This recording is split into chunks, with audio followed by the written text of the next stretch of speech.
জিম্বাবুয়ের সাথে 4-1 সিরিজ জিতল ভারত। এছাড়াও দিল্লি ক্যাপিটালসের কোচ হতে পারেন সৌরভ গাঙ্গুলি।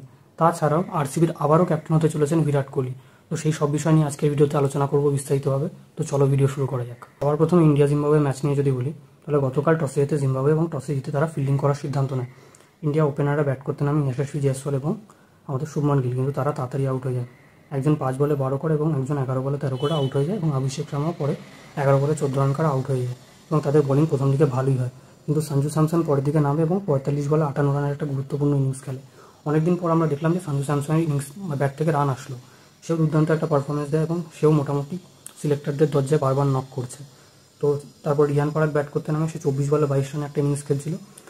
তার ইনিংসটা দেখে মনে হচ্ছিল সে অনেকটা সামলে খেলছে, কারণ 3টে উইকেট পরপর পড়ে গেছিলো এবং তাকে একটু সামলে খেলতে হতো, সঞ্জু স্যামসনের সাথে একটা ভালো পার্টনারশিপ করতে হতো এবং সে সেই কাজটাই করে। কিন্তু সে যখন এক্সেলারেট করার চেষ্টা করে কিন্তু সে আউট হয়ে যায়। তারপরে ব্যাট করতে নামে আমাদের হচ্ছে শিবম দুবে। সে 12 বলে 26 রানে একটা ঝোড়ো ইনিংস খেলে এবং ইনিংসটাকে ফিনিশ করে এবং রিঙ্কু সিং তারপরে নামে। তো সব মিলিয়ে 9 বলে সে 11 রান করে। তো সব মিলিয়ে ইন্ডিয়া করে 167 রান 20 ওভার শেষে। তো ভালোই রান করে। এই রানটা যথেষ্ট কঠিনই মনে হচ্ছিল জিম্বাবুয়ের জন্য চেস করে, যে ইন্ডিয়ান বোলিং লাইন আপ রয়েছে তার সামনে। গতকাল কিন্তু তুষার দেশপান্ডের ডেবিউ হয়। তো তুষার দেশপান্ডে মোটামুটি ভালো বল করে এবং একটা উইকেট নেয়। এছাড়া মুকেশ কুমার 4টে উইকেট নেয়, ওয়াশিংটন সুন্দর একটা উইকেট নেয়, ওয়াশিংটন সুন্দর না, অভিষেক শর্মা একটা উইকেট নেয় এবং শিবম দুবে 2টো উইকেট নেয়। তো শিবম দুবের বোলিং পারফরমেন্সও ভালো হয়, সে 4 বলে 25 রান দিয়ে 2টো উইকেট নেয় এবং তাদেরকে অল আউট করে দেয়, তাদেরকে 125 রানেই শেষ করে দেয় এবং ইন্ডিয়া ম্যাচটা খুব আরামসে জিতে যায় এবং 4-1 সিরিজটা জিতে যায়। তো খুব ইজি জয় ছিল এটা ইন্ডিয়ার কাছে, আর ইন্ডিয়া এটাই এক্সপেক্টেড ছিল ইন্ডিয়ার কাছে। এর থেকে যে পজিটিভ রয়েছে এই সিরিজ থেকে, সবথেকে ভালো কথা শুভমান গিলের ফর্ম, ঋতুরাজ গায়কোয়াড়ের ফর্ম, এছাড়া সঞ্জু স্যামসনের লাস্ট ম্যাচে ফর্ম চলে এলো, অভিষেক শর্মার ফর্ম রয়েছে, যশস্বী জয়সওয়ালও ভালো খেলেছে 2টো ম্যাচে।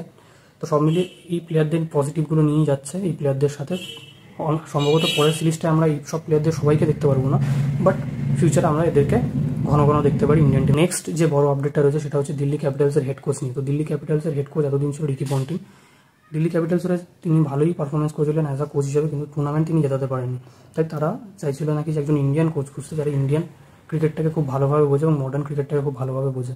তাই জন্য তারা এখনও পর্যন্ত কনফার্ম করেনি, বাট শোনা যাচ্ছে যে হেড কোচ হতে পারেন সৌরভ গাঙ্গুলি, এবং সৌরভ গাঙ্গুলি কিন্তু একদম যোগ্য দাবিদার হেড কোচ হওয়ার জন্য এবং সে যথেষ্ট এক্সপিরিয়েন্স রয়েছে এইসব মাঠে খেলা। দিল্লি ক্যাপিটালসের মেন্টার হিসেবেও সে অন্তত 4-5 বছর ধরে তো ছিলই। তো সব মিলিয়ে দিল্লি ক্যাপিটালসের হেড কোচ হতে পারে সৌরভ গাঙ্গুলি, এমনটাই শোনা যাচ্ছে। রিকি পন্টিং আর থাকছে না, সেটা কনফার্ম করে দিয়েছে দিল্লির ফ্র্যাঞ্চাইজি। এবার নেক্সট আপডেটটা হচ্ছে বিরাট কোহলিকে নিয়ে। তো আরসিবির ক্যাপ্টেন হতে পারে বিরাট কোহলি। কেন বিরাট কোহলি হতে পারে? কারণ ফ্যাফ ডু প্লেসিকে তারা আর রাখবে না, কারণ নেক্সট আইপিএলের যে অকশন হতে চলেছে, আইপিএল 2025-এর, সেই অকশানে কিন্তু মোটামুটি অনেক প্লেয়ারকে তারা রিলিজ করবে, তার মধ্যে ফ্যাফ ডু প্লেসি হয়তো একজন হতে পারে।